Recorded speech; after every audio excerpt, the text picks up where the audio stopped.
yun nga, no? Ay, wait, yung music natin. So, good afternoon, good morning, good evening, ladies and germs. Welcome back to another episode. Pasensya na kung medyo nawala ako.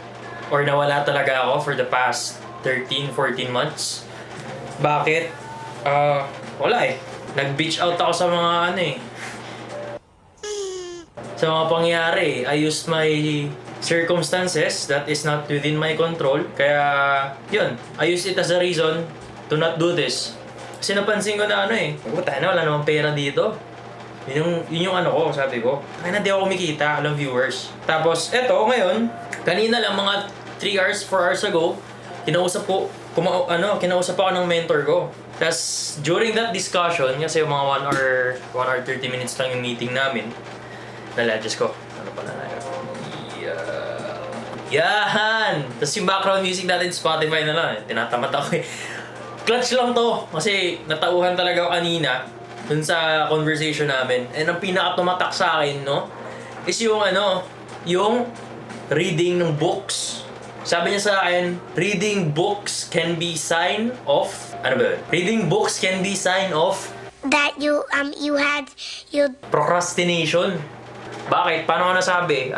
Paano niya nasabi? Ako sa perspective ko, yeah, it can be yung puro lagi mo lang binabasa self-help books pero you're not really taking action. Niloloko mo lang yung sarili mo niyan. Yun yung dating sa akin sinabi ng mentor ko. Medyo masakit naman pakinggan. Oo, totoo eh. Minsan, unconsciously, nagpo-procrastinate ako. Or sa mga viewers natin dyan, nagpo-procrastinate talaga. Kaya dinadaan na lang nila sa pinabasa na. Gina-justify na lang that they are being productive by just reading books. Like, self-help books. Wait lang. Example nito, kay Daniel Kahneman, Thinking Fast and Slow. More on, psychology. Actually, about psychology siya eh. Economics. Yung how you can apply psychology to economics. Pero, yeah. Tapos, bili ng libro na hindi ko pa naman nababasa agad. Or bili ako ng libro, di ko pa naman tapos basahin yung kasalukuyan kong libro. Diba? Ngayon, nire-read ko to. Yung gift sa akin ng girlfriend ko. Shoutout sa'yo, Ishi! Anyway, going back. Nire-read ko yung books ko. Kasi, yun. Tinaloko ko lang yung sarili ko. Unconsciously, tinatakbuhan ko yung responsibilidad ko and yung sinabi ko na magpo-provide ako ng value sa ibang tao. And, yun. Tinatarantado ko lang yung sarili ko. Ngayon, nagbabalik ako dahil natauhan ako sa sinabi sa akin ng mentor ko. Actually, ngayon ko lang itong naisip yung vlog na to ulit eh. Ngayon ko lang ulit. Pero anyway, yun nga. Ang natutunan ko, take action. Kapag natapos mo yung action mo, reward yourself by reading books. And after that, tulog ka, nung ka Netflix. Bahala ka sa buhay mo. Buhay mo yun eh. Pero yun nga, if you're into reading books, it's okay to read books. But if you have to move forward, you really have to take action.